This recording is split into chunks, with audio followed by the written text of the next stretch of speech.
In the 18th century, or the 1700s, we begin to write this American dream.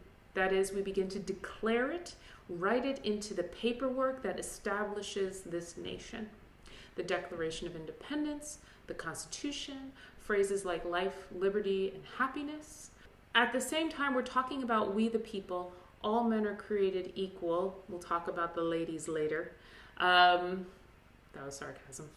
But at the same time, we are still condoning slavery. Right? Again, this paradox of freedom. Freedom for whom? In the last century, it was freedom for European colonizers who were arriving, and death for the indigenous population who were already here. In the 18th century, in the 1700s, we write that all men are created equal, while simultaneously writing in that not all men are created equal. In order to resolve that cognitive dissonance, that is to say, holding two conflicting ideas at the same time, in order to resolve that cognitive dissonance, we as a culture, as a community, actively dehumanize Black folks. Right? If all men are created equal, then the only way we can rationalize slavery is if Black folks aren't men.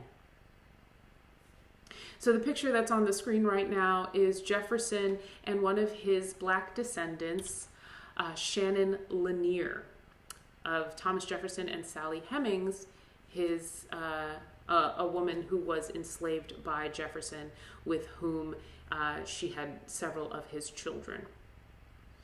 He was a brilliant man who preached equality, but he didn't practice it. He owned people, and now I'm here because of it.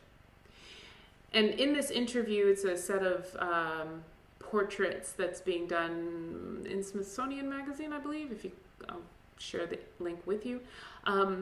They're taking pictures of and discussing descendants of famous American individuals or famous individuals globally and taking matching pictures. And I think that this quote is really powerful because it acknowledges that we, that is anybody who is American or anybody who is in America, is the product of this conflict, right? This conflict of equality for all while simultaneously withholding equality for all.